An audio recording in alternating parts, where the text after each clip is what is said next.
So we've got the big fight coming up this weekend, Tyson Fury versus Deontay Wilder, the rematch. Not going to dwell on it too long, we're just going to get into it.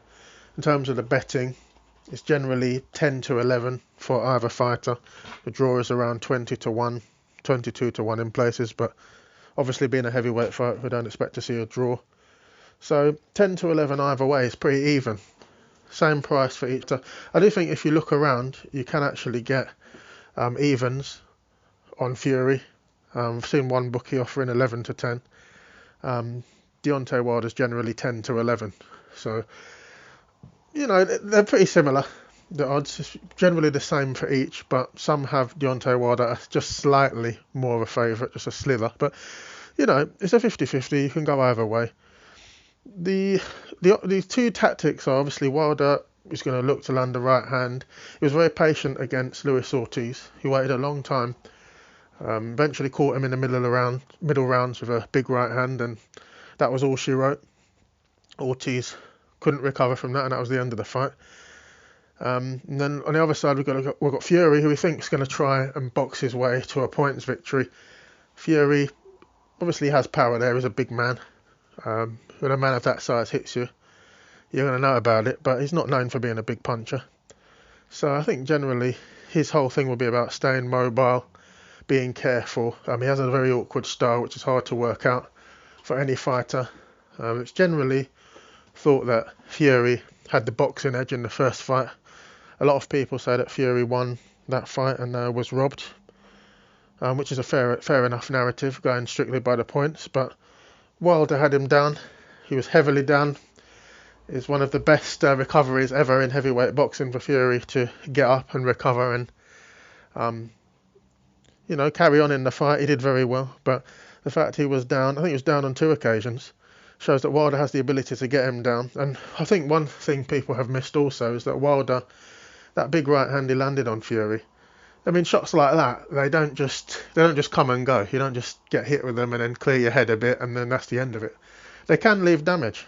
Obviously, Fury would have been checked out. He seems all right, but punches like that from someone who's widely regarded as the heaviest-handed heavyweight of all time, Deontay Wilder, those sort of punches, they leave a mark. And you got to think Fury got up last time, but he can't rely on that this time round. He's got to be very careful. He's got to avoid punches like that. He's got the skills to do it. He's very masterful defensively. He's very good at controlling range. Obviously, he's got very long arms. He's got a very long reach. He's a very tall man, and he's good at controlling distance. He's got to stay away from Wilder.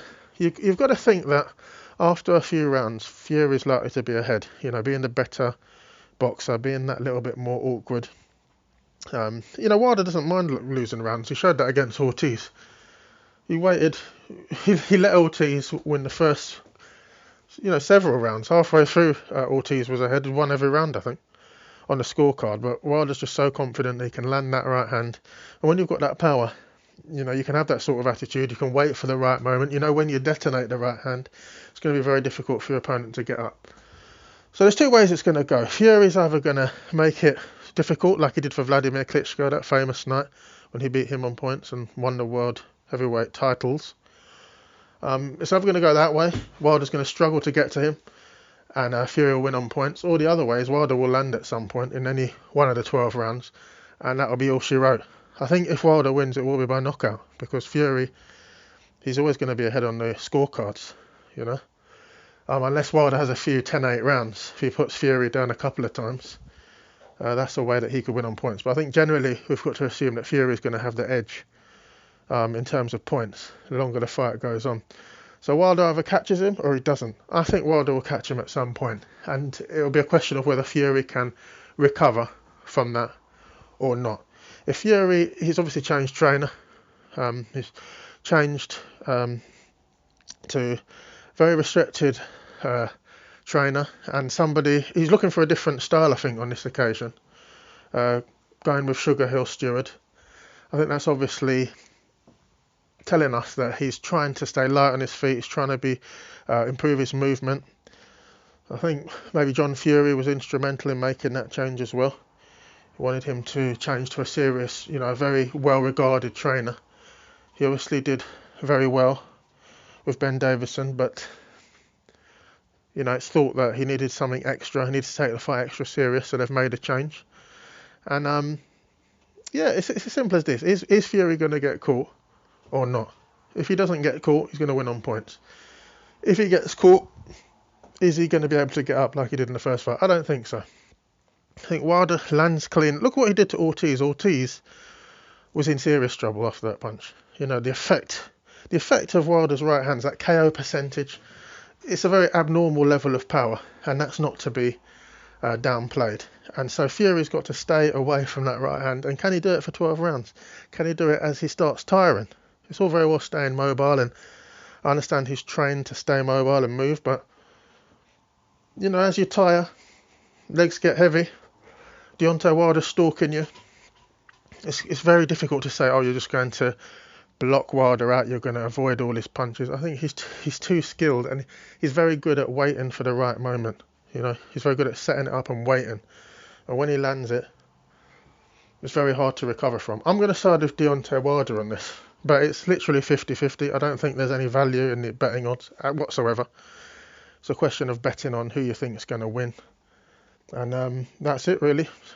I don't see a draw, so that's why it's at 22-1. You can go either way. Please give your opinions on this. There's loads of opinions on this. Some people are siding with Fury, some are siding with Wilder. Please give your comments as to why you think Fury or Wilder will win. Enjoy the fight, because it's going to be a massive fight. It's a genuine heavyweight blockbuster, pay-per-view. You know, it's as entertaining as it gets, really. Wilder against Fury, so enjoy it. And place your bets. Let's see how it turns out. It's going to be a good fight, and I'll see you next time.